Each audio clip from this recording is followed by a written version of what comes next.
Charlie Chaplin की दर्द भरी दास्तां जो किसी को नहीं पता। दोस्तों, आज बात करेंगे ऐसे एक्टर के बारे में जिसने अपनी मुसीबत से लड़कर सफलता हासिल की और एक अलग मुकाम हासिल किया, जो हमेशा चेहरे पर मुस्कान लिए लोगों को हंसाता रहा, लेकिन अंदर ही अंदर दर्द से लड़ता रहा और रोता रहा। एक ऐसा हास्य अभिनेता जिसे देखकर कोई नहीं कह सकता कि यह असल में कितना दुखी है। चलिए बताते हैं कौन था वह अभिनेता और क्या थी उसकी जिंदगी की सच्चाई। बने रहिए वीडियो के अंत तक। फिल्म युग के सबसे रचनात्मक और प्रभावशाली व्यक्तित्व में से एक थे यह अभिनेता, जिन्होंने अपनी फिल्म में अभिनय, निर्देशन, पटकथा निर्माण और संगीत भी दिया था। और यह थे आज तक के सबसे बड़े कॉमेडियन और actor Charlie Chaplin. The great Charlie Chaplin ने अपने काम से लोगों को खूब हंसाया, लेकिन असल जिंदगी में कई बार उन्हें रोना पड़ा और कई संघर्षों से जूझना पड़ा। 16 अप्रैल 1889 को लंदन, इंग्लैंड में उनका जन्म हुआ था। उनके पिता और माता गायकी और अदाकारी से जुड़े हुए थे, इसलिए आर्ट की तरफ उनका झुकाव बचपन से ही था। लेकिन चार्ली का बचपन मुश्किलों में गुजरा। एक बार स्टेज पर गाना गाते हुए उनकी मां की आवाज अपने आप बंद हो गई, जिसके बाद दर्शक जूते चप्पल उनके ऊपर फेंकने लगे। ऐसे में 5 साल के चार्ली चैपलिन स्टेज पर आए और अपनी भोली आवाज में गाना गाते हुए मां की जगह खुद लोगों का मनोरंजन करने लगे। यह सब दर्शकों को बहुत फनी लगा और स्टेज पर सिक्कों की बारिश होने लगी। तभी से छोटे से चार्ली को समझ आ गया था कि असल जिंदगी में जो गरीबी उनका दुख का कारण है, स्टेज पर लोगों को वही कॉमेडी लगती है। यही वजह थी कि आगे चलकर उन्होंने दुख और गरीबी को कॉमेडी के रूप में पेश किया। कुछ समय बाद चार्ली के माता पिता का तलाक हो गया। उनकी मां मानसिक रूप से बीमार हो गई थी। पिता ने दूसरी शादी कर ली और सौतेली मां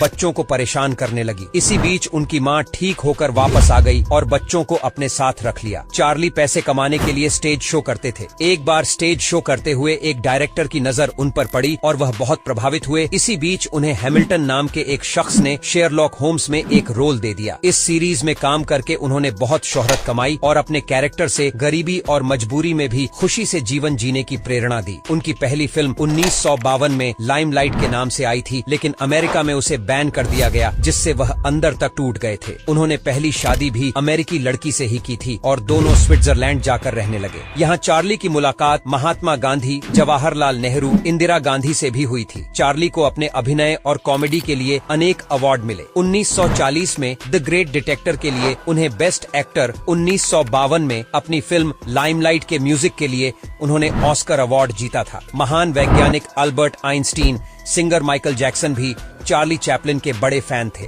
25 दिसंबर 1977 को चार्ली की मौत हो गई, लेकिन 3 महीने बाद पता चला कि बुल्गारिया के चोरों ने उनकी लाश को कब्र से खोदकर निकाल लिया था। दरअसल उनकी डेड बॉडी वापस करने की चोर भारी भरकम मांग कर रहे थे, जिस